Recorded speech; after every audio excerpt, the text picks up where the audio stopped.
पूर्व पक्षी को लेकर के वर्णन करते हैं। श्रुति श्रुति एक देशी व्याख्यान दूसरी। श्रुति का जो एक देशी व्याख्या है उस एक देशी व्याख्या का यहाँ पर खंडन करते हैं। क्या मानते हैं एक देशी?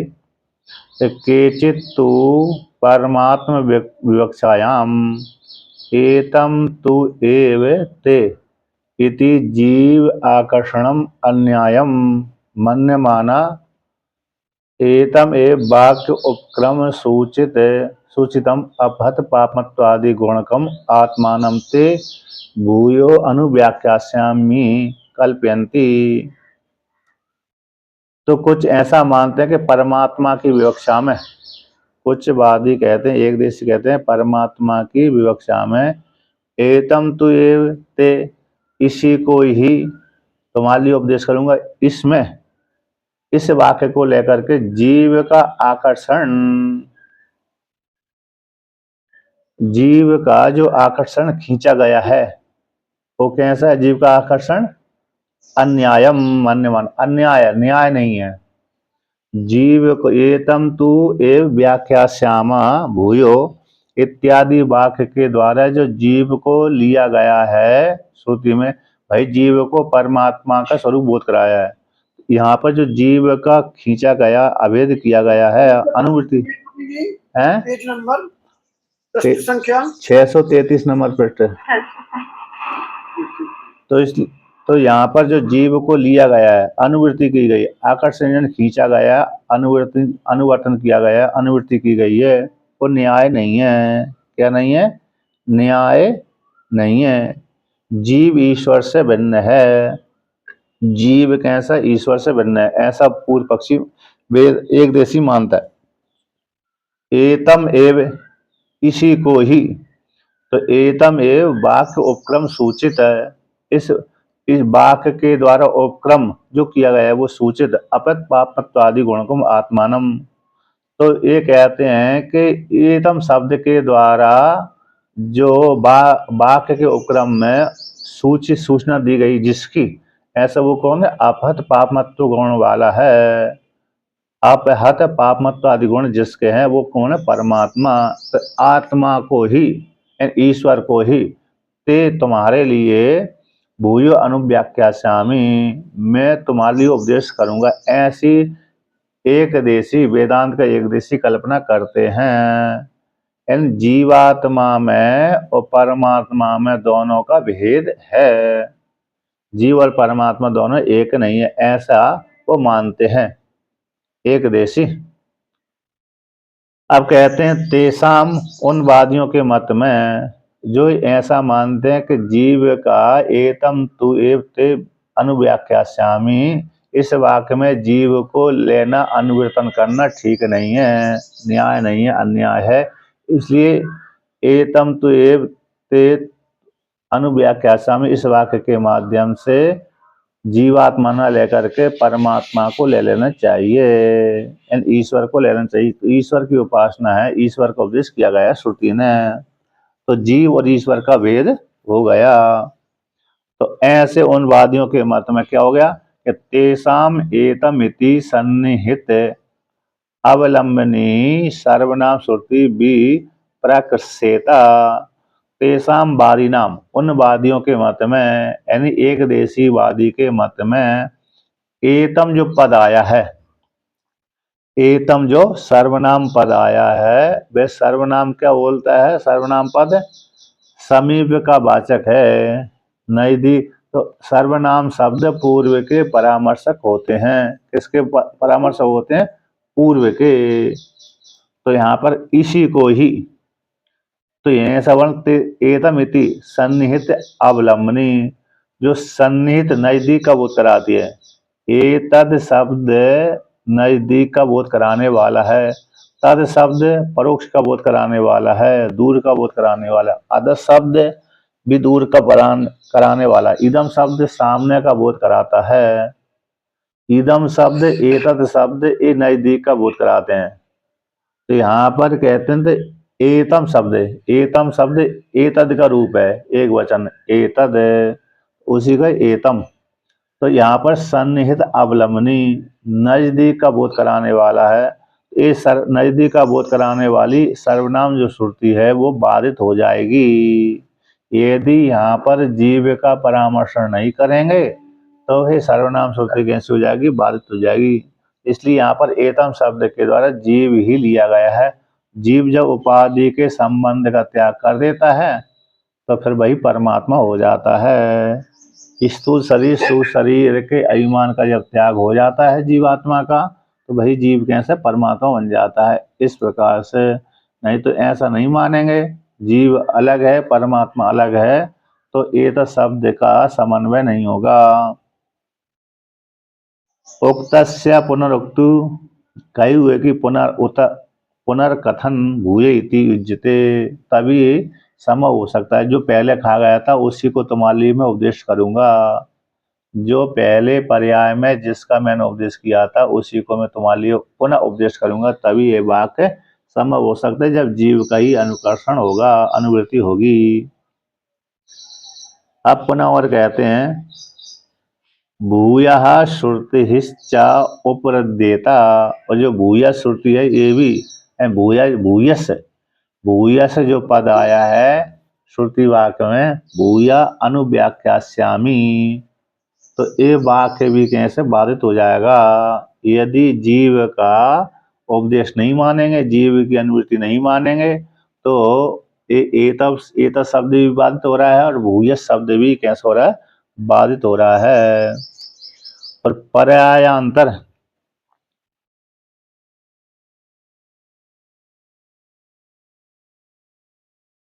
तो चारों कहते हो तब तो उपक्रांत परमात्मनस चतुर्थ एव उक्ते तद्वादा, तो चौथे पर्याय में जो परमात्मा का बोध कराया गया है वह भी बाधित हो जाएगा। पर्यायांतर अभिहितस्य पर्यायांतरेण अनविधीयमानत्वात्, तो यहाँ पर वर्णन किया है कि पर्यायांतरों के द्वारा कहा गया, पहले पर्याय में जिसका वर्णन किया गया था उसी को दूसरे पर्याय में कहा श्रुति ने कि तुम्हारे लिए एतम तुये अनुव्याख्यास्यामि भूयो अनुव्याख्यास्यामि, उसी को ही मैं तुम्हारे लिए उपदेश करूंगा। ऐसे पर्यायांतर के द्वारा कहा गया, और जो पर्यायांतर के द्वारा अनविधीयमानत्वात्, अन्य पर्याय दूसरे पर्याय में कथन नहीं रहा, जिसका दूसरे पर्यायांतर में कहा गया है ना, एक पर्याय में जिसका कथन है पर्यायांतर के द्वारा कहा गया था पर्यायांतरेण अनविधीयमानत्वात्, जो पहले पर्याय में जिसका बोध कराया गया उसका दूसरे पर्यायांतर में नहीं कहेंगे तो एतम एव भूया ये वाक्य समन्वय नहीं होंगे। जिस पहले पर्याय में जिस आत्मा का बोध कराया है दूसरे पर्याय में यदि उसी का ही बोध कराएंगे तब तो एतम और भूया शब्द सार्थक होंगे।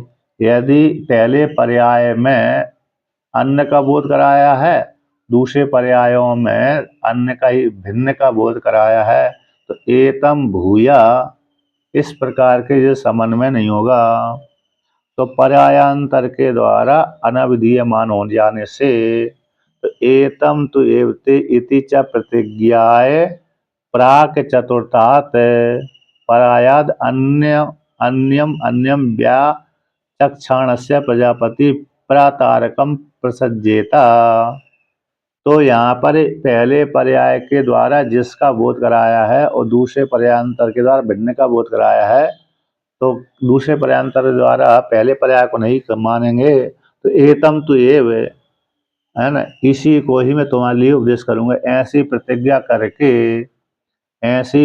करके कहते हैं प्राक चतुर्थात् पर्याय, चार चौथे पर्याय से पहले अन्यम व्याचक्षाणस्य भिन्न भिन्न का कथन करने वाले प्रजापति का जो वाक्य है अथवा प्रजापति प्रतारकम प्रसज्जेता।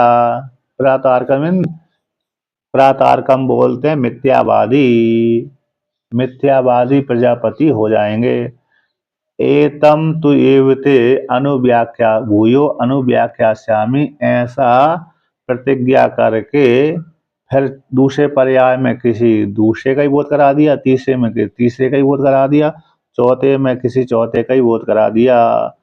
तब तो प्रजापति का वाक्य झूठा हो जाएगा। प्रजापति का वाक्य झूठा होगा तो प्रजापति भी झूठे हो जाएंगे। प्रजापति कैसे हो जाएंगे? वंचक हो जाएंगे, ठगने वाले हो जाएंगे। प्रतारकम बोलते हैं धूर्त, वंचक, मिथ्यावादी। शश्वत नास्ति इति, शश्वत नास्ति इति वादियो मिथ्यावादी प्रतारकः। देवद्वेषी गुरुद्वेषी सा गोहत्याम लभते दुर्वम। ये श्लोक आता है कहीं का। शाश्वत नहीं है, शाश्वत धर्म नहीं है। इति इस प्रकार यो ऐसा जो बोलता है, ऐसा बोलने वाला प्रतारक मिथ्यावादी कहलाता है, वंचक। वो कैसे? देव द्वेषी, देवताओं के साथ द्वेष करने वाला, गुरु द्वेषी, गुरु के साथ द्वेष करने वाला। ऐसा द्वेष करने वाला व्यक्ति गो हत्या को दोष वाला हो जाता है। इस प्रकार से ऐसे झूठ बोलने वाला गो हत्या के पाप के जैसा हो जाता है, गो हत्या के समान पाप उसको लग जाता है। अब आगे कहते हैं कि तस्मात् अविद्या प्रत्युपस्थापितम अपारमार्थिकम जैवम रूपम कर्तृत्व भोक्तृत्व राग द्वेष आदि दोष कलुषितम अनेक अनर्थ योगी तद विलयनेन तद विपरीतम अपहत पापमत्व आदि गुणकम परमेश्वरम स्वरूपम विद्या प्रतिपाद्यते। तो यहाँ पर कहते हैं तस्मात् अविद्या के द्वारा उपस्थापित हो गया है जो अपारमार्थिक जीव का रूप है। जीवे भवति जीवम, जीव का होने से जैव रूप कह दिया। तो जीव से आया गया उपाधि को लेकर के, ऐसा जो अपारमार्थिक जैविक रूप है, जीव रूप है, वो कौन सा? कर्तृत्व भोक्तृत्व आदि वाला है। करता हूँ मैं, भोगता हूँ। तो कर्तृत्व भोक्तृत्व राग द्वेष आदि दोष से कलुषित है। अनेक अनर्थ का योगी, अनेक अनर्थों का समुदाय ये जीव है। राग है, द्वेष है, काम है, क्रोध है, मोह है इत्यादि। और मुख्य मूल कारण कौन? अविद्या। अविद्या अस्मिता राग द्वेष अभिनय से पंच कलेशों से ग्रसित है। ऐसा जो जीवात्मा है वह वो जो अनर्थों का समुदाय हो चुका है, जीवात्मा उपाधि को लेकर के, जीवात्मा का जो रूप है कर्तृत्व भोक्तृत्व आदि राग द्वेष से कलुषित है, तो जीव रूपम है, अपारमार्थिक है, अनर्थों का समुदाय है। इसमें जीव रूप में भरे रहते हैं। जीव के रूप में अंतःकरण में ये अनर्थ विद्यमान रहते हैं संस्कार रूप से। तद विलयन, उनका विलय हो जाने से, तद विलयन उनका विलय हो जाने से, तद विपरीत किसके विपरीत? अविद्या के द्वारा प्रत्युपस्थापित अपारमार्थिक जैव रूप, इसके विपरीत कर्तृत्व भोक्तृत्व आदि राग द्वेष आदि से विपरीत अपहत पापमत्वादि गुणकम, अपहत पापमत्वादि गुणकम परमेश्वर रूप, जो परमेश्वर रूप है, पारमेश्वर रूप है, जीवात्मा का जो परमेश्वर स्वरूप है, वो ब्रह्म विद्या के द्वारा प्रतिपादन किया जाता है। तद विलयन, इस ब्रह्म विद्या के द्वारा ही उसका विलय हो जाने से ब्रह्म विद्या के माध्यम से जीवात्मा का जो पारमेश्वर स्वरूप है, उस पारमेश्वर स्वरूप की प्राप्ति हो जाती है। दृष्टांत द्वारा समझाते हैं। सर्पादि विलयनेन ही रज्ज्वादीन, जैसे रज्जु आदि में सर्प का विलय हो जाने से, सर्पादि का विलय रज्जु में हो जाने से जिससे उत्पन्न हुआ तो उसी में लीन हो जाता है। तो सर्पादि का जो अविद्या के कारण सर्पादि का जो विलय हो गया तो रज्जु अपने स्वरूप से अवस्थित हो जाती है। यदि भी पहले से ही है लेकिन फिर भी जब तक भ्रम बना रहता है, अविद्या बनी रहती है, तब तक वो व्यक्ति भ्रम के कारण डरता रहता है। तो जब ज्ञान के द्वारा, प्रकाश रूप ज्ञान के द्वारा सर्प की निवृत्ति हो जाती है, तो रज्जु अपने स्वरूप में अवस्थित हो जाती है, जीवात्मा को ऊपर वह नहीं रहता। उसी प्रकार से यहाँ पर भी जब तक अविद्या है तब तक जीवात्मा में कालुष्यादि बना रहता है। उसी शास्त्र आचार्य के माध्यम से जो ब्रह्म विद्या प्राप्त होगी, उसी ब्रह्म विद्या के द्वारा अविद्या की निवृत्ति हो जाने से, अविद्या के द्वारा उपस्थापित जो अपारमार्थिक जीव रूप है उसका विलय हो जाने से, कर्तृत्व भोक्तृत्व आदि धर्म का विलय हो जाने से, तो जीवात्मा अपने स्वरूप को प्राप्त कर लेता है ब्रह्म विद्या के माध्यम से। सर्प के विलय हो जाने से रस्सी अपने स्वरूप में अवस्थित हो जाती है, उसी प्रकार से अविद्या की निवृत्ति हो जाने पर जीव अपने स्वरूप में अवस्थित हो जाता है। इस प्रकार से वर्णन किया। विलयनम यहाँ पर शोधनम, यहाँ पर टीका किया है विलयनम यानी शोधनम, यानी विद्यायन महावाक्यन इति यावत, महावाक्यों के द्वारा जीवात्मा अपने स्वरूप का शोधन कर लेता है। त्वम पदार्थ का शोधन, तत्पदार्थ के शोधन करके, तत्व त्वम का शोधन करके ऐक्य भाव को प्राप्त कर लेता है। इस प्रकार से अब कुछ अन्यवादी व्याख्यान करते हैं, उसको भी खंडन करते हैं कि अपरे तु वादिना पारमार्थिकम एव जैव रूपम इति मन्यन्ते अस्मदीयाश्च केचित। कुछ नैयायिक आदि जीवात्मा का जो रूप है पारमार्थिक से स्वीकार करते हैं कि जीव स्वतंत्र अलग रहता है, विभू भी है और अलग रहता है, और इस प्रकार का जीव है कर्तृत्व भोक्तृत्व आदि धर्म वाला है। जैसे सांख्य दर्शन में जीवात्मा को कर्ता माना है, तो नैयायिक आदि भी जीवात्मा को कर्ता मानते हैं। इसलिए अन्य जो वादी हैं पारमार्थिक जैवम रूपम, जीवात्मा का जो रूप है पारमार्थिक कर्तृत्व है, भोक्तृत्व है इत्यादि, राग द्वेष से ग्रसित होता भी रहता है, तो कर्तृत्व भोक्तृत्व विशेष हो गया। ऐसा जीवात्मा का कर्तृत्व भोक्तृत्व जीवात्मा का पारमार्थिक स्वरूप है, ऐसा जो मानते हैं कोई अकेले नहीं मानते। अस्मदीय आश्च केचित है, हमारे पक्ष वाले भी मानते हैं, यानी वेदांत के एक देशी भी मानते हैं कि जीवात्मा कर्ता भोक्ता है, इस प्रकार से पारमार्थिक स्वरूप वाला है।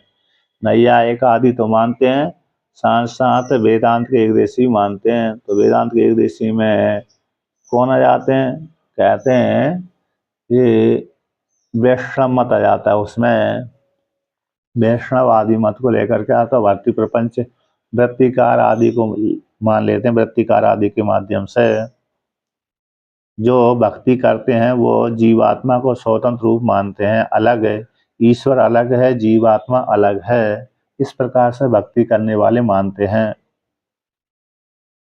और अभेद करके नहीं भक्ति करते, भेद करके भक्ति करते हैं। इस प्रकार से उपासना भी करेंगे तो वेद पूर्वक ही उपासना करेंगे। अब उसी को और आगे कहते हैं कि तेषां सर्वेषां एकत्व सम्यक दर्शन प्रतिपक्ष भूतानां प्रतिषेधाय इदं शारीरिकम आरब्धम। तेषां सर्वेषां वादिनाम, उन्हीं सभी वादियों का आत्म एकत्व सम्यक दर्शन, जो आत्मा का एकत्व सम्यक दर्शन है उसके जो प्रतिपक्ष भूत हैं, ऐसे जो वादियों, उन वादियों के प्रतिषेध करने के लिए यह शारीरिकम आरब्धम, शारीरिक भाष्य आरंभ किया गया है ना। प्रथम अध्याय से ही, पहले सूत्र से ही शरीर भवति शारीरकम, शरीर में रहने वाला, शरीर में होने वाला, शरीर के माध्यम से जानने वाला, शरीर के विषय में चिंतन ज्ञान होने वाले को शारीरिक बोलते हैं।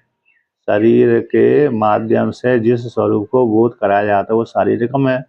ऐसे शारीरिकम आरब्ध किया गया है उनके लिए, किन के लिए, सारे वादियों को हटाने के लिए। आत्मा के एकत्व दर्शन, आत्मा का एकत्व दर्शन, जीव और परमात्मा का जो एकत्व दर्शन है, उस एकत्व दर्शन के प्रतिपक्ष भूत हैं ये सारे वादी, आस्तिक नास्तिक सारे, उनके लिए ही शारीरिक भाष्य आरंभ किया गया है।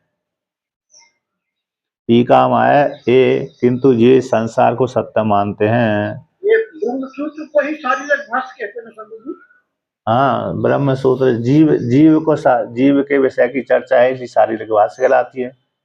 शरीरे भवति शारीरिकम, शांकर भाष्य, ब्रह्म सूत्र, ब्रह्म के सूत्र हैं, तो ब्रह्म सूत्र हो गया, उसमें लिखा गया भाष्य, ब्रह्म सूत्र के ऊपर लिखा गया भाष्य को शारीरिक भाष्यक बोलते हैं। वो जो अन्यवादी कैसे हैं कि संसार को सत्य मानते हैं, तेसा उनके लिए इदम शारीरिकम उत्तरम शारीरिक भाष्य है। शारीरस्यार्थ संचय उपदिशति एक एवं। अब शारीरस्य अर्थम, शारीर का जो अर्थ है संक्षेप से उपदिशति उपदेश करते हैं। तो शरीर का अर्थ क्या है, शारीरिक का अर्थ क्या है, तो उसको लेकर कहते हैं एक एव परमेश्वर कूटस्थ नित्यो विज्ञान धातुर अविद्या माया मायाविवद अनेकदा विभाव्यते न अन्यो विज्ञान धातुर अस्ति इति। एक ही जो परमात्मा है, परमेश्वर है, सभी को शासन करने वाला है, वो कूटस्थ नित्य है, विज्ञान धातु नाम से कहा जाता है। सभी को धारण करने वाले कारण धातु कहलाता है, दाता कहलाता है, और विज्ञान स्वरूप है, ज्ञान स्वरूप है, चेतन स्वरूप है। ऐसा जो परमात्मा है, अविद्या के द्वारा, अविद्या रूप माया के द्वारा विभिन्न प्रकार सा हो जाता है। जैसे मायावी है, मायावी अपनी माया के द्वारा अनेक रूप धारण कर लेता है। हाथी है, शेर है, भालू है, जानवर है, अस्त्र है, शस्त्र है, स्त्री है, पुरुष इत्यादि मायावी अपने रूप को धारण कर लेता है। उसी प्रकार से ये परमात्मा भी माया रूपादि को लेकर के अनेक रूप धारण कर लेता है। तो अनेक प्रकार से जैसे माया भी माया के द्वारा अनेक रूप से भाषित होता है, किंतु वो मायावी पुरुष अनेक नहीं है, एक ही है। उसी प्रकार से परमात्मा भी अविद्या रूप माया के माध्यम से अनेक से भाषित होता है जीव रूप में। तो वह जीव परमात्मा से भिन्न नहीं है, परमात्मा जीव से भिन्न नहीं है, और परमात्मा को छोड़कर कोई दूसरा है ही नहीं है। इस प्रकार से तो अविद्या के द्वारा, अविद्या रूप माया के माध्यम से माया समान अनेक प्रकार से भाषित होता है। न अन्य विज्ञान धातु अस्ति, अज्ञान अन्यो यानी दूसरा विज्ञान धातु जीवात्मा परमात्मा से भिन्न कोई दूसरा है ही नहीं है। परमात्मा से भिन्न दूसरा कोई नहीं है। अविद्यमान भेद निराशितुम समानाधिकरणम, जो विद्यमान नहीं है भेद, उसको खंडन करने के लिए समानाधिकरण कहा गया है। जीवात्मा परमात्मा का एक।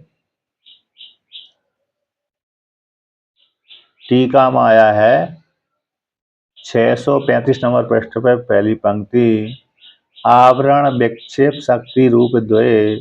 आवरण हो गया, विक्षेप हो गया। आवरण विक्षेप, अविद्या तो पहली हो गई, अविद्या तो आवरण विक्षेप शक्ति रूप शब्द प्रवृत्ति और निवृत्ति भेद से सहात प्रयोग कर दिए गए। यानी शब्द की प्रवृत्ति के निमित्तभूत, शब्द के प्रवृत्ति के निमित्तभूत आवरण शक्ति और विक्षेप शक्ति है ना। शब्द की प्रवृत्ति के निमित्तभूत कौन है, आवरण शक्ति हो गई, और विक्षेप शक्ति के भेद से दोनों का एक साथ प्रयोग किया गया है। इस प्रकार से तो आवरण शक्ति विक्षेप शक्ति रूप शब्द की प्रवृत्ति के निमित्त भेद से सह प्रयोग अविद्या माया के द्वारा, अविद्या रूप माया के माध्यम से अनेक प्रकार से भाषित होता है। इसलिए यहाँ पर कहा गया है ब्रह्म एव अविद्या संसरति, ब्रह्म ही अविद्या के द्वारा संसरण करता है। न ततो अन्यो जीव इति शारीर अर्थ इत्यर्थ, उस परमात्मा से भिन्न, ततो यानी उससे, यानी परमात्मा से, अन्यो यानी भिन्न जीवात्मा नहीं है, नहीं इति शारीरक अर्थ इत्यर्थ, ये शारीरक अर्थ कहलाता है। यानी परमात्मा ही अविद्या को लेकर के संसरण करता है, और आवरण शक्ति विक्षेप शक्ति रूप शब्द और शब्द की प्रवृत्ति के निमित्त हो जाता है ना। इस प्रकार से परमात्मा ही संस्करण करता है अविद्या के कारण, और परमात्मा से भिन्न जीवात्मा कोई दूसरा नहीं है। ये शारीरिक शरीर भावती शारीरिक का अर्थ कहलाता है। अब पुनः और कहते हैं भाष्य में कि यत्तु इदम परमेश्वर वाक्य जीवम आशंक्य प्रतिषेधति सूत्रकार न असंभवात इत्यादि ना। किंतु यत जो इदम परमेश्वर वाक्य में जीव की आशंका को सूत्रकार क्या करते हैं, निषेध करते हैं। कौन से सूत्र के द्वारा? न असंभवात, ये निषेध कर दिया। यत्तु इदम परमेश्वर वाक्य में जीव की आशंका था, उसका निषेध कर दिया। प्रतिषेधति सूत्रकार, इस ना संभव नहीं है। 1:3:18 का 1:19 चल रहा है, 1:3:18 में इसका खंडन कर दिया कि जीव में एक धर्म आपन पापत्व आदि जो धर्म है जीव के ही नहीं है, परमेश्वर के ही हैं। धैर्याकाश आदि को लेकर के, धैर्याकाश कौन है? परमात्मा ही है। उसमें ऐसा कह सकते समझिए कि एक भी वही है और अनेक भी वही है। हाँ, एक भी वही है और अनेक भी वही है। परमात्मा रूप से एक ही है, उपाधि को लेकर अनेक हो जाता है। जीव परमात्मा उपाधि को लेकर के यहाँ पर, तो इस प्रकार से अब उसी को कहते हैं, नाम भगवान के ही नाम है। हाँ वो भी नाम भगवान से नहीं है। जी जी। अब यहाँ पर वर्णन करते हैं परमात्मा का असंसारित सिद्ध करने के लिए जीव से भेदम दृढ़ति। परमात्मा का असंसारित्व सिद्ध करने के लिए जीव से भेदम दृढ़ति। तस्य असंसारित्व निश्चय के अभाव हो जाने पर तद अभेद उक्ति में भी जीव का संसारित्व अपने हो जाने से इत्यर्थ। यत्तु है ना, यत्तु ये कहाँ का आया? जीव का। अच्छा हाँ, यहाँ पर आया है कि जो परमात्मा असंसारित परमात्मा के असंसारित्व सिद्ध करने के लिए जीव से भेदम दृढ़यति। भेद जीव से भिन्न कहा गया। परमात्मा में असंसार सिद्ध करने के लिए अपत पापत्व आदि धर्म के माध्यम से जीव से भिन्न कहा गया था। यहाँ पर है यत्तु इत्यादि वाक्य आया टीका में कि परमात्मा का असंसार सिद्ध करने के लिए जीव से वेदम दृढ़ कहा गया था। कहाँ पर? कि ये परमात्मा में धर्म उत्पन्न हो सकते हैं, अपत पापत्व आदि धर्म जीव के नहीं हो सकते। तसुसी परमात्मा का ही तस्य असंसारित्व निश्चय हो जाने पर तद अभेद उक्ति में भी, तद अभेद की उक्ति में जीव का ही संसारित्व अपने किया गया है। कहते हैं जागृत अवस्था को, इसको नेत्रों को लेकर के पहले पर्याय में, दूसरे पर्याय में, तीसरे चौथे पर्याय में जीव का ही फिर क्या किया? संसारित्व खंडन किया गया है। जीवात्मा का परमात्मा के साथ अभेद निश्चय करके तस्य असंसारित्व निश्चय के अभाव हो जाने पर, तब उस असंसारित्व निश्चय के अभाव हो जाने पर जीवात्मा का तद अभेद उक्ति में भी, जीवात्मा परमात्मा के अभेद उक्ति में संसारित्व का ही अपने किया गया है। जीव का वहाँ पर निषेध नहीं किया गया, बल्कि संसार का अभाव हो गया जीवात्मा का, तो संसार तो अभाव हो जाने से परमात्मा ही हो जाता है, और परमात्मा में संसारित्व का निषेध किया जाता है।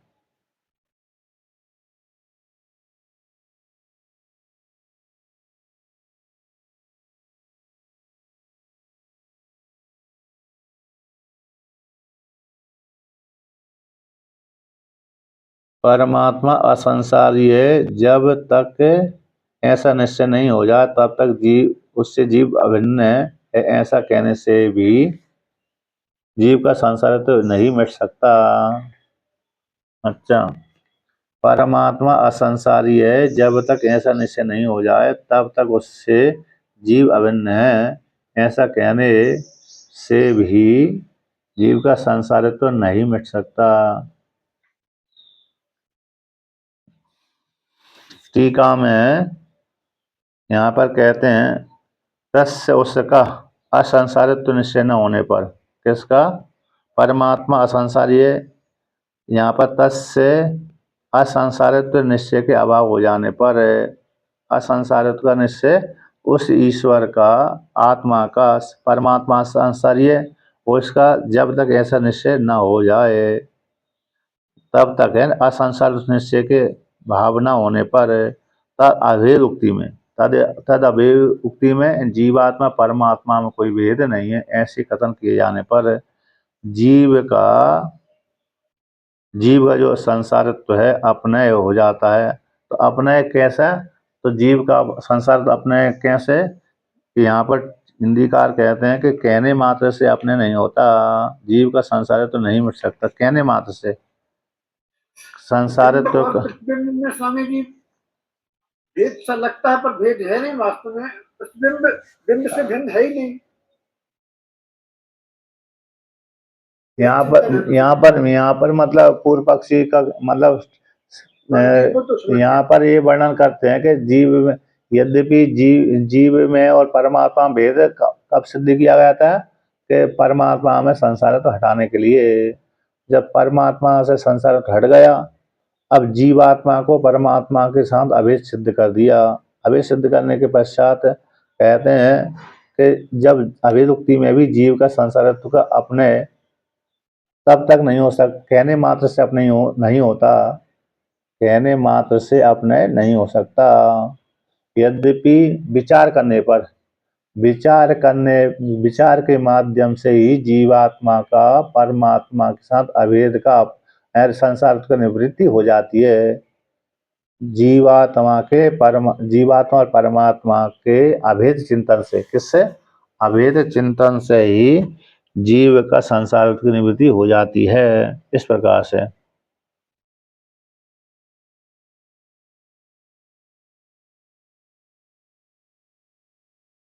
संसारित्व,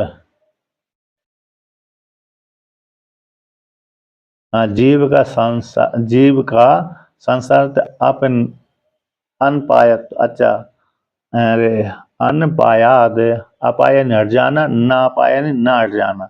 जो अनपायाद है ना, अनपायाद शब्द है, तो अपायन हट जाना, निषेध कर देना, और अनपायाद का निषेध ना हो जाना, निषेध ना होना।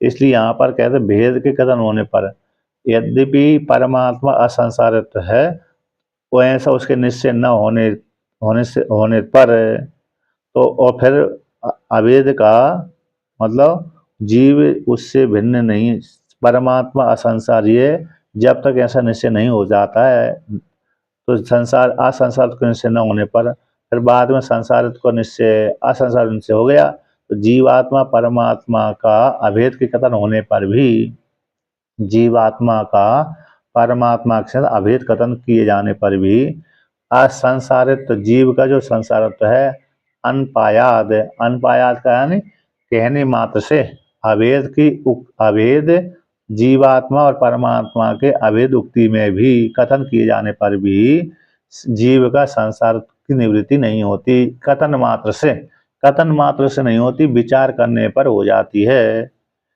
यहाँ पर इस प्रकार ये पंक्ति आया, तद अभेद उक्तौ अपि जीवस्य संसारित्व अनपायाद। तो अपायाद यानी हट जाना, न अपायाद यानी न हटना। तो इसलिए कथन मात्र में, कहने मात्र से जीव परमात्मा से भिन्न नहीं है, इतने कहने मात्र से जीव का संसार की निवृत्ति नहीं होती। तो जीव के संसार की निवृत्ति कैसे होगी? कि अभेद के चिंतन करने से जीवात्मा का परमात्मा के साथ अभेद हो जाता है। अभेद चिंतन करते करते जीवात्मा के संसार की निवृत्ति हो जाती है। इस प्रकार से अब उसी को और आगे कहते हैं, भाष्य में कहते हैं कि तत्र अयम अभिप्राय, नित्य क्या अभिप्राय है? वहां पर सूत्रकार ने क्या कहा था कि नित्य शुद्ध मुक्त बुद्ध मुक्त स्वभावे कूटस्थ नित्य एकस्मिन् असंगे परमात्मनि तद विपरीतम जैवम रूपम व्योमनि इव तल मलादि परिकल्पितम। कहते हैं नित्य शुद्ध मुक्त स्वभाव वाले परमात्मा में, कूटस्थ परमात्मा में, एकस्मिन असंग परमात्मा में तद विपरीत उसके विपरीत जीव रूप है। जैसे आकाश में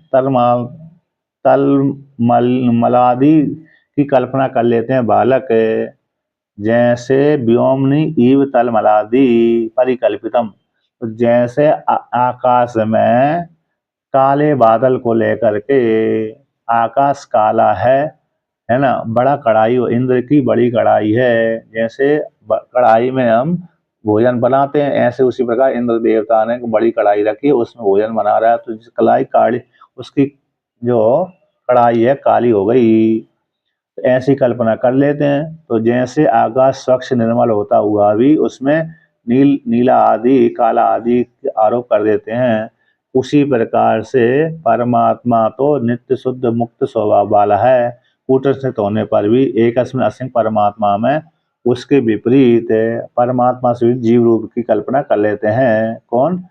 अविद्या के द्वारा आरोप, अविद्या के कारण वादी लोग।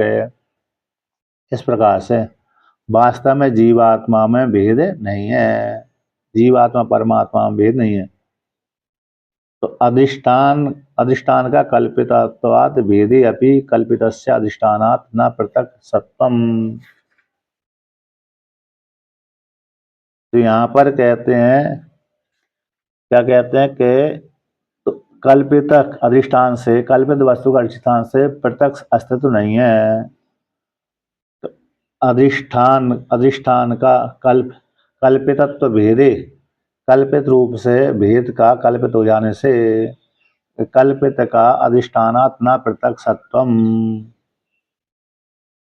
और अधिष्ठान में ऐसी कल्पना की जाने से, अधिष्ठान में ऐसी कल्पना की जाने से कल्पित का भेद, अधिष्ठान के साथ कल्पित का भेद हो जाने पर भी वो अधिष्ठान से पृथक नहीं होता कल्पित वस्तु। इस प्रकार से जैसे रस्सी रूप अधिष्ठान में उस अधिष्ठान की कल्पना किए जाने पर रस्सी और सर्प का भेद होने पर भी कल्पना के माध्यम से, लेकिन जो कल्पित वस्तु सर्प है रस्सी रूप अधिष्ठान में, वो अधिष्ठान से पृथक नहीं होता, न वहां से उत्पन्न होता है, न ही वहां से जाता है कहीं दूर, उसी से उत्पन्न होता है, उसी में लीन होता है, लीन हो जाता है। इस प्रकार से उसी को और विवरण करते हैं भाष्य में, तद आत्म एकत्व प्रतिपादन परैर वाक्यर न्याय उपेतैर द्वैतवादी प्रतिषेधैश्च अपनेष्यामि इति परमात्मनो जीवाद अन्यत्वं दृढ़यति। तद आत्म एकत्व, उस काल में शास्त्राचार्य के माध्यम से आत्मा का एकत्व, आत्मा के एकत्व के प्रतिपादन करने वाले पर वाक्यों के माध्यम से न्याय के द्वारा उपेत द्वैतवादियों के निषेध पूर्वक वाक्यों से अपने श्यामी, मैं हटाऊंगा, प्रजापति कहता मैं हटाऊंगा, ऐसी परमात्मा का जीव से अन्यतम दृढ़ति। कौन? वादी। पूर्ववाद एक देशी आदि, वेदांत के एक देशी आदि कहते हैं कि जीवात्मा का परमात्मा के साथ आत्मा के एकत्व को प्रतिपादन करने वाले जो पर वाक्य हैं, प्रतिपादन परक वाक्य हैं, उन वाक्यों के द्वारा न्याय के द्वारा उपेत, न्याय के द्वारा गृहीत द्वैतवादी प्रतिषेध, द्वैतवादी का प्रतिषेधन करने वाले वाक्यों के द्वारा मैं जीवात्मा का जीव से परमात्मा के अन्यत्व को हटाऊंगा, अपने श्यामी हटाऊंगा, ऐसा वो जीव से, परमात्मा का जीव से अन्यत्व दृढ़ करते हैं। द्वैतवाद एक, यानी द्वैतवादियों, यहाँ पर कहते हैं आत्मा एकत्व को प्रतिपादन करने वाले वाक्यों के द्वारा, जो न्याय के द्वारा गृहीत है, अनुमान आदि के द्वारा न्याय के माध्यम से द्वैतवाद के प्रतिषेध पूर्वक है, जीवात्मा से परमात्मा का भेद को हटाऊंगा। ऐसे इस प्रकार से जीवात्मा से परमात्मा के जीवात्मा का परमात्मा से भिन्नत्व को वो करा देते हैं, मान लेते हैं कौन? वादी। इस प्रकार से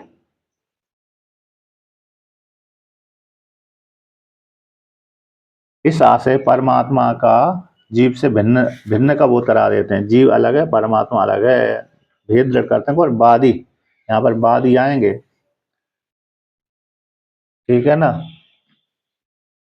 इसलिए ऐसा वो मानते हैं कि परमात्मा जीवात्मा और परमात्मा के एकत्व बोध कराने वाले वाक्यों के द्वारा मैं हम जीव का परमात्मा से जो भेद है उस भेद को खंडन करूंगा, है ना, द्वैतवाद का निषेध करूंगा। ऐसा निश्चित करूंगा, ऐसा मानते हुए वो जीवात्मा को परमात्मा से भिन्न सिद्ध कर देते हैं वादी।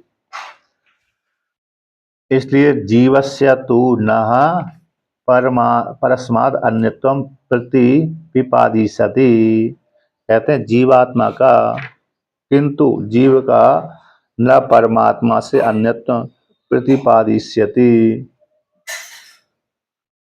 तो जीव का परमात्मा से अन्यत्व का प्रतिपादन नहीं कर सकते, किंतु किंतु अनुवादति एव, अनुवाद मात्र कर देते हैं। अनुवदति यानी अनुवाद मात्र करते हैं। अविद्या कल्पितम, अविद्या के द्वारा कल्पित अनुवाद मात्र कल्पित कर देते हैं। लोक प्रसिद्धम जीवेदम, लोक में प्रसिद्ध जो जीवेद है वो अविद्या के द्वारा कल्पित है, उसी का अनुवाद मात्र कर देते हैं। वास्तव में जीवात्मा परमात्मा से भिन्न नहीं है।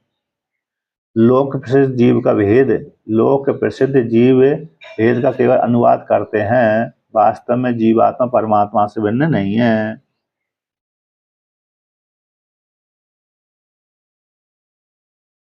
जीव का परमात्मा से भेद है प्रतिपादन करना नहीं चाहते। यहाँ पर कहते हैं प्रतिपिपाद ई सती, ये जो सती में जो स शब्द आया है सन का वाचक है। तो किंतु जीव का परमात्मा से अन्यत्व का प्रतिपादन करने नहीं चाहते हैं। कौन? वो वादी जो वेदांत के एक देशी हैं।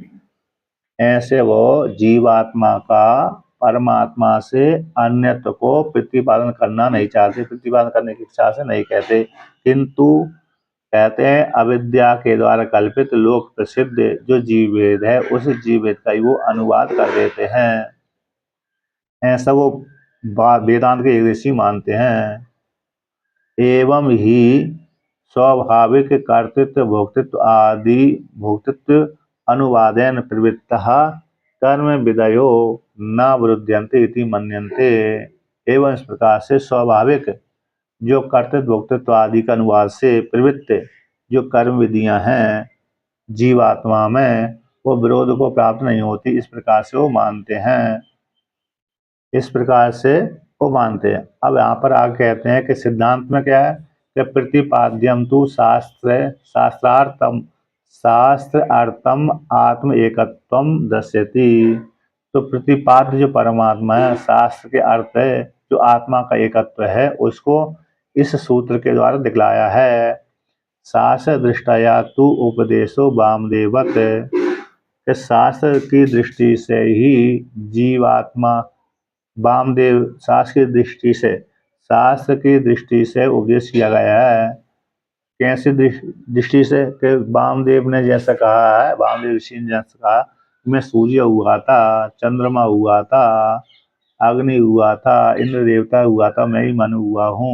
मन इस प्रकार से जैसे वामदेव ने परमात्मा के साथ अभेद चिंतन कर एक करके अपने को व्यापकता सिद्ध कर दी, तो शास्त्र दृष्टि को आलम्बन लेकर के उपदेश कर दिया। जीवात्मा परमात्मा को परमात्मा तत्व रूप में गया हुआ है, वास्तव में जीवात्मा परमात्मा से भिन्न नहीं है। तो वर्णितश्च, अब आगे कहते हैं कि वर्णितश्च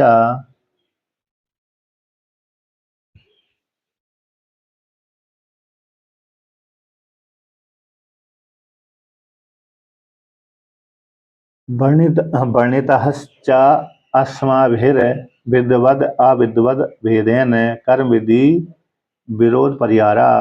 वर्णन कर दिया गया कि अस्माभिर हमारे द्वारा, हम वेदांती के द्वारा, शंकराचार्य भगवान के द्वारा विद्वद और अविद्वद भेद से, विद्वानों के और अविद्वानों के भेद से कर्म विधि का विरोध का परिहार हमारे द्वारा वर्णन कर दिया गया। अद्वैतम अजानता कल्पित द्वैत आश्रय विधियो न विदुषा इति सर्वम उपन्नम, के अद्वैतम जो अद्वैत को न जानने वाले, अद्वैत आत्मा को विद्वान कहते, अद्वैत आत्मा को न जानने वाले के लिए ये द्वैत है। जो अद्वैतम अजानता, अद्वैत को नहीं जानते, ऐसे कल्पित द्वैत को आश्रय लेकर के और क्या वो विधियां अज्ञानी को विषय करती है, न विदुषा वो विद्वान को विषय नहीं करती, इस प्रकार से उत्पन्न हो जाता है। यानी जो द्वैत आदि की अपेक्षा रखने वाले जो विधियां हैं वे अज्ञानी को विषय करने वाली हैं, विद्वान को विषय करने वाली नहीं है।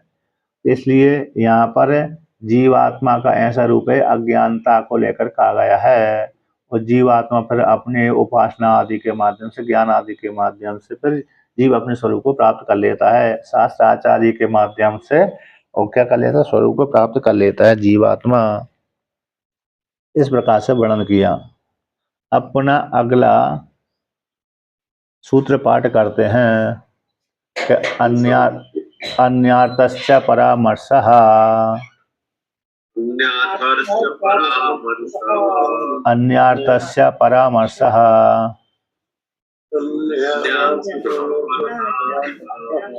कि अन्य के लिए क्या परामर्श, परामर्श जो परस्माद आया है, जीव का परामर्श तो अन्यार्थ है, परमात्मा के प्रतिपादन परक है। अन्यार्थ अन्य के लिए परामर्श किया गया, यानी ऐसा संप्रसादो, सुषुप्ति अवस्था में जो संप्रसाद आया है, श्रुति में जो संप्रसाद आया है, अतः या ऐसा संप्रसाद शब्द आया चांदोपनिषद में, तो संप्रसाद शब्द से जीवात्मा लिया गया, तो वो परमात्मा को बोध कराने के लिए है। परामर्श परामर्श स्मरण किया गया, तो संप्रसाद शब्द जीव और जीव का जो परामर्शन है वह अन्य अर्थ है, अन्य के लिए परमात्मा को प्रतिपादन करने के लिए है। जीव परमात्मा ही है, न जीव प्रतिपादन पर, जीव जीव है, इसके इस प्रतिपादन करने के लिए पर एक संप्रसाद शब्द नहीं आया। अतः ये सो संप्रसादा, जीवात्मा स्वयं रूपेण संपन्न, स्थूल शरीर सूक्ष्म शरीर के अभिमान से ऊपर उठ करके स्वयं ज्योति को प्राप्त होकर के स्वरूप से निष्पन्न हो जाता है। या ऐसा संप्रसादा आत्मा अपत पाप इत्यादि, जीवात्मा स्थूल शरीर सूक्ष्म शरीर के अभिमान से ऊपर उठ करके ज्योति रूप से संपन्न होकर के और स्वयं के रूप से स्वयं रूपेण अविनिष्पन्न, स्वयं के रूप से अविनिष्पन्न हो जाता है, ऐसे जो आत्मा संप्रसाद कहलाता है। इत्यादि बोध इत्यादि जो वाक्य आया है वे जीव के परामर्शन के लिए नहीं, बल्कि जीव के परमात्मा स्वरूप को बोध कराने के लिए है। इस प्रकार से टीका में आया है कि प्रजापति वाक्य में जीव का जो अनुवाद किया गया, ब्रह्म का ही आपत पापत्व आदि उक्त हो जाने से जीव का संभव नहीं है, इसलिए न जीवो धैर्य इति उत्तम, तो जीव का परामर्श की गति क्या होगी कि अन्य के लिए है।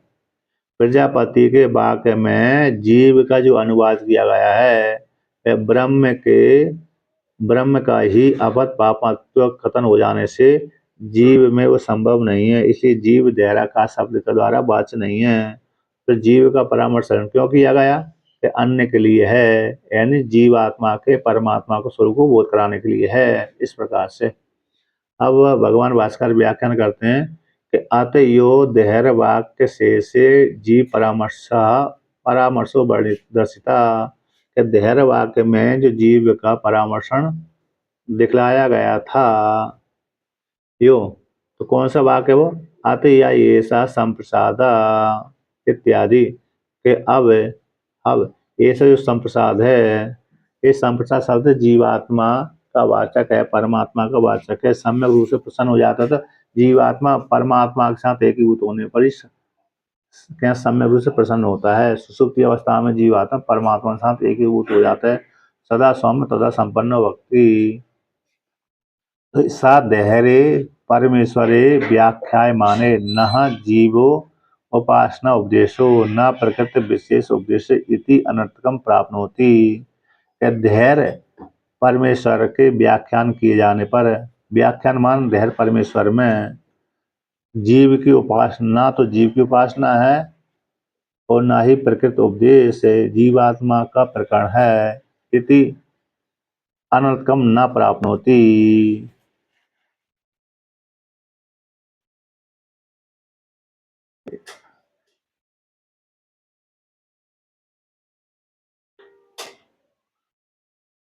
यदि धैर्य परमेश्वर है ऐसा माने तो जीव की उपासना का उपदेश न करने पर प्रकृत धैर्य का विशेष रूप विशेष भी उपदेश न करने का अनर्थ हो जाएगा। यहाँ पर क्या कहें, यदि धैर्य परमेश्वर है ऐसा माने और जीव की उपासना का उपदेश न करने पर, धैर्य परमेश्वर के धैर्य के उपासना किए जाने पर जीव की उपासना के यदि उपदेश नहीं करते, जीव के उपासना को उपदेश नहीं करते और न प्रकृति विशेष की उपदेश नहीं करते, धैर्य का जो प्रकृति धैर्यकाश विशेष का भी उपदेश न करने के कारण कैसे अनर्थक प्राप्त होती, क्या हो जाएगा, अनर्थ हो जाएगा, न करने के कारण अनर्थ हो जाएगा। इति धैर्य यहाँ पर वर्णन किया गया है, यहाँ पर सा धैर्य सब भय जो वाक्य है प्रजापति के वाक्य में, धैर्य परमेश्वर व्याख्या माने, धैर्य प्रकृति जो धैर्य में उसके धैर्यकाश परमात्मा के व्याख्यान किए जाने पर वहाँ पर सजीव का उपदेश यदि नहीं मानेंगे, जीव की उपासना का उपदेश नहीं मानेंगे और प्रकरण किसका चल रहा था, परमात्मा का चल रहा, धैर्यकाश ब्रह्म का चल रहा था, तो धैर्यकाश प्रकृति विशेष का उपदेश नहीं मानेंगे तो अनर्थ को प्राप्त हो जाएगा, अनर्थ की प्राप्ति हो जाएगी, अनर्थक प्राप्त होती। अतः इसी हेतु से कहा गया है अह अन्यार्था, अन्य के लिए है, जीव का जो परामर्शन है वह अन्य के लिए है। यानी यहाँ पर कहा गया था कि धैर्य वाक्य में जीव का परामर्शन दिखलाया गया है, किसके लिए है, अतः या ये सो संप्रसादा, तो धैर्यकाश परमेश्वर के व्याख्यान किए जाने पर सब जो जीव का परामर्शन है और जीव की उपासना के लिए यदि उपदेश नहीं करेंगे और जिससे पर धैर्यकाश ब्रह्म का प्रकरण चल रहा था उसका उपदेश नहीं करेंगे तो अनर्थ की प्राप्ति हो जाएगी। इसलिए संप्रसाद शब्द किसके लिए है, तो आते इसलिए कहा गया था अतः अन्यार्था, अन्य के लिए है परामर्शन किया गया है संप्रसाद शब्द, तो किसके लिए है, उपासना यानी जीव का बोध कराने के लिए नहीं बल्कि जीव के परमेश्वर का स्वरूप को बोध कराने के लिए है। आयम जीव परामर्शो न, जीव स्वरूप पर्यायवासी है, जीव का परामर्श नहीं है बल्कि जीव के स्वरूप का पर्यायवासी है। यहाँ पर वर्णन की अयम जीव का जो परामर्शन है, अयम जो जीव का परामर्शन न जीव स्वरूप पर्यायवासी किम तरी,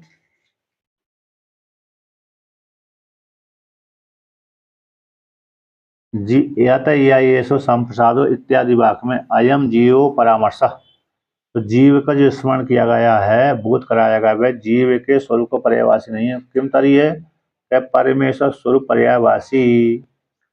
यहाँ पर परमेश्वर के स्वरूप को बोध कराने के लिए, जीव के स्वरूप का बोध कराने के लिए नहीं है। जीव स्वरूप पर्यायवासी शब्द का अर्थ होगा जीव के स्वरूप को बोध कराने वाला, इसलिए जीव का जो परामर्शन स्मरण किया गया संप्रसाद शब्द के द्वारा कहा गया है वह जीव के स्वरूप को बोध कराने वाला नहीं है। ये वाक्य संप्रसाद शब्द किम तरीय, तो परमेश्वर स्वरूप पर्यायवासी, परमेश्वर स्वरूप को बोध कराने वाला है। खत्म किस प्रकार से, संप्रसाद शब्द हो तो जीवो जागृत व्यवहारे दे इंद्रिय पंजर अध्यक्षो भूत्वा तद वासना निर्मितांश्च तद स्वप्नान नाड़ी चरण अनुभूय शांतो शरणम प्रेप्सुर उभय रूपाद अपि शरीरम अभिमानात् समुत्थाय सुसुप्त अवस्थायां परम ज्योतिर आकाशवितम परम परम ब्रह्म उपसंपद्य विशेष विज्ञान वत्वम च परित्यज्य स्वयं रूपेण अभिनिष्पद्यते। ये जो संप्रसाद शब्द से जीव कहा गया है, जागृत अवस्था में जो जीव संज्ञा होती है, जागृत अवस्था में देह इंद्रिय आदि का अध्यक्ष कहलाया जाता है। देह इंद्रिय जो पंजर है, समुदाय है, संघ है, उसका अध्यक्ष होकर के जागृत अवस्था में अब है जीवात्मा तद वासना। जागृत अवस्था में जो भोग भोगे थे उसकी जो वासना बन गए, संस्कार बन गए, वो संस्कार ही वासना के रूप में अभिव्यक्त होते हैं स्वप्न अवस्था में। तो उस वासना से निर्मित स्वप्नों को नाड़ी के भीतर विचरण करता हुआ अनुभव करता है, वासनामय स्वप्नों को देखता है और अनुभव करके शांत होकर के थका हुआ व्यक्ति जो जीवात्मा था शरणम प्रभु शरण चाहना, शांत होना चाहता है, विश्राम की प्राप्ति करना चाहता है। इस प्रकार से तो शरणम प्रेक्षुर शरण की इन शांत होने की इच्छा चाहता है, थक विश्राम चाहता है।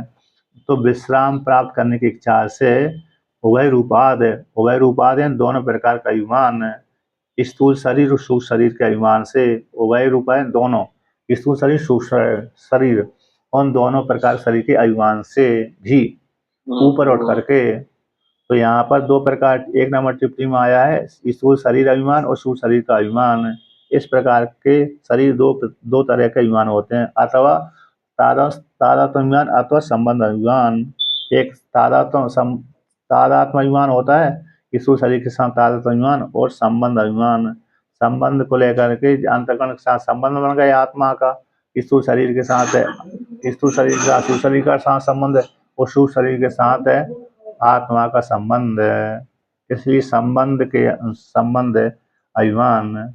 तो ये दोनों प्रकार के अभिमान को त्याग करके ऊपर उठ करके सुसुप्त अवस्था में जीवात्मा जाता है। तो सुसुप्त अवस्था में गया तो वहां पर स्वयं परम ज्योति आकाश शब्द के द्वारा कहा गया है, परम ज्योति जो आकाश शब्द के द्वारा कहा गया, वहां पर सुसुप्त अवस्था परम ब्रह्म उपसंपद्य, परम ब्रह्म को प्राप्त होकर के तो विशेष विज्ञान वत्तम जो जागृत अवस्था में था उसको त्याग करके स्वयं रूपेण अभिनिष्पद्यते, जीवात्मा उस काल में स्वयं रूप से निष्पन्न हो जाता है। जो परम ज्योति शब्द से पर ब्रह्म कहा गया है वही स्वयं रूप से जीवात्मा हो जाता है। परम ज्योतिर आकाश शब्दतम परम ब्रह्म उपसंपद्य, परम ज्योति शब्द से जो कहा गया है वो पर ब्रह्म है। ऐसे पर ब्रह्म परमात्मा को प्राप्त करके जीवात्मा सुसुप्ति अवस्था में विशेष विज्ञान वत्तम परित्यज्य, विशेष विज्ञान जो जागृत अवस्था स्वप्न अवस्था थी उसको त्याग करके स्वयं रूपण निष्पद्यते अभिनिष्पद्य, जीवात्मा अपने स्वरूप से ब्रह्म रूप से संपन्न हो जाते, एकीभूत हो जाता है। इसलिए यद अस्य उपसंपत्तव्यम परम ज्योति येन स्वयं रूपेण अभिनिष्पद्यते स एषा आत्मा अपहत पापत्वादि गुणः उपास्य इति एवं अर्थो अयम जीव परामर्श परमेश्वरवादिनो अभ्युपपद्यते। इसी अद अस्य इस जीव यद जो अस्य जीवात्मा का जीवात्मा का जो उपसंपत्तव्यम है इन प्राप्ति है, जीवात्मा परमात्मा के साथ एकीभूत जो परम ज्योति है ओप नजदीक में सम्यक रूप से पत्तव्यम प्राप्त होने के योग्य जो परमात्मा है। तो सुसुप्ति अवस्था में जीवात्मा परमात्मा स्वरूप को प्राप्त हो जाता है, परमात्मा ही बन जाता है, तो परम ज्योति हो जाता है। एन स्वयं रूपेण अभिनिष्पद्यते, इस रूप से जीवात्मा निष्पन्न हो जाता है, संपन्न हो जाता है, एकीभूत हो जाता है। स ऐसा जो जीवात्मा है उस काल में अपत पापत्व आदि गुण वाला हो जाता है, सब जीवात्मा ही परमात्मा हो जाता है। स ऐसा आत्मा अपत पापत्व आदि गुण वाला उपास्य कहलाता है, तो वही जीवात्मा ही परमात्मा बनकर उपास हो जाता है। इति एवं अर्थो है जो अर्थ है इसी के लिए जीव का परामर्शन किया गया है संप्रसाद शब्द के द्वारा। तो परमेश्वरवादी का भी इस प्रकार स्वीकार करते हैं, परमेश्वरवादी के मत में भी उत्पन्न हो जाता है। हाँ, जीव ही ब्रह्म है। तो यहाँ पर इस प्रकार से जीव ये अतया येषु संप्रसादो इत्यादि जो संप्रसाद शब्द है जीव का परमात्मा के साथ एकभूत करने के लिए है। तो जीव का परामर्शन इसलिए इस अर्थ में परामर्शन किया गया प्रजापति वाक्य में। इसी परमेश्वर जो वादी हैं, परमेश्वर को मानने वाले, उनके मत में भी ये वाक्य उत्पन्न हो जाता है। तो परमेश्वरवादी भी क्या मानते हैं, जीव से भिन्न परमेश्वर, ईश्वर से भिन्न परमेश्वर को, ईश्वर से भिन्न जीवात्मा को नहीं मानते, जीव और ईश्वर को अभेद मानते हैं, जीव और ईश्वर को अभेद मानते हैं। इस प्रकार से ईश्वरवादी के मत में ही ये वाक उत्पन्न हो जाता है। ब्रह्मवादियों के मत में तो उत्पन्न होता ही है, लेकिन परमेश्वरवादियों के मत में भी ये वाक उत्पन्न हो जाते हैं। तो परमेश्वर कौन मानते हैं?